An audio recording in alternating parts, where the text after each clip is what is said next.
আপনি কার পাশে বসেন, কার পাশে খেলা দেখেন, কার পাশে থাকতে চান, এই ধরনের অনেক কোশ্চেন আমরা আমাদের দৈনন্দিন জীবনে ব্যবহার করে থাকি, কিন্তু ইংরেজিতে আমরা এই কোশ্চেনগুলো করতে পারি না। সো আজকে আমরা এমন কিছু কোশ্চেন এবং আনসার শিখব। চলেন তাহলে শুরু করা যাক। প্রথমেই হচ্ছে আপনি কার পাশে বসেন। আমরা জানি যে সিট শব্দের অর্থ হচ্ছে বসা।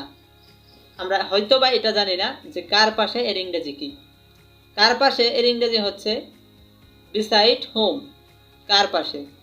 এখন যদি আপনি বলতে চান আপনি কার পাশে বসেন, তাহলে আপনাকে বলতে হবে beside home do you sit, beside home do you sit, মানে আপনি কার পাশে বসেন, সিম্পল। তারপর হচ্ছে আপনি কার পাশে খেলা দেখেন, আপনি বলতে পারেন beside home do you watch game, game অর্থ খেলা দেখা, তাহলে beside home do you watch game, আপনি কার পাশে খেলা দেখেন।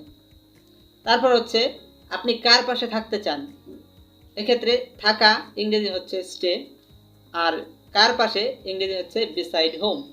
তাহলে আমরা বলতে পারি beside home do you want to stay, আপনি কার পাশে থাকতে চান। এখন যদি সিম্পলি আপনি বলতে চান আপনি কার পাশে বসেছিলেন, তাহলে আপনাকে বলতে হবে beside home did you sit, তখন আপনাকে ডিড ইউজ করতে হবে। Beside home did you sit, আপনি কার পাশে বসেছিলেন, কারণ পাস্টের জন্য আপনাকে ডিড ইউজ করতেই হবে। তারপর হচ্ছে আপনি কার পাশে খেলা দেখেছিলেন, তাহলে beside home did you watch cricket game অথবা ডিড ইউ ওয়াচ গেম, আপনি কার পাশে খেলা দেখেছিলেন। ঠিক আছে। দেন হচ্ছে আপনি কার পাশে থাকতে চেয়েছিলেন, তাহলে beside home did you want to stay, আপনি কার পাশে থাকতে চেয়েছিলেন।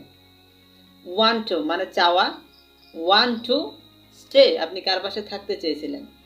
এখন এই কোশ্চেনগুলোর আনসার আপনি খুব সহজে দিতে পারেন। যদি প্রেজেন্টে আনসার দেন তাহলে বলতে পারবেন যে I sit beside my friends, আমি আমার বন্ধুর পাশে বসি। অথবা I watch cricket game beside my friends, আমি আমার বন্ধুর পাশে খেলা দেখি। অথবা I want to stay beside my brother, আমি আমার ভাইয়ের পাশে থাকতে চাই। আর যদি আপনি অতীতে করতে চান এই কোশ্চেনের আনসারগুলো, তাহলে আপনাকে বলতে হবে যে I sat beside my sister, যে আমি আমার বোনের পাশে বসেছিলাম।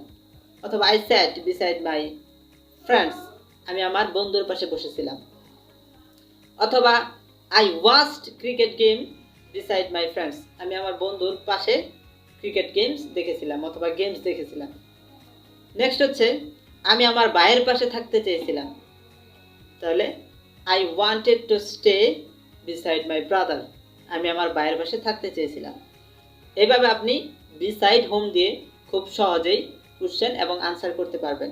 এরকম আপনি আরও 30টা 40টা করে বিসাইড হোম দিয়ে অনেক অনেক কোশ্চেন এবং আনসার তৈরি করুন এবং নিজে নিজে প্র্যাকটিস করুন।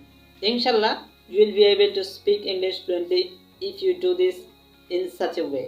So, bye bye.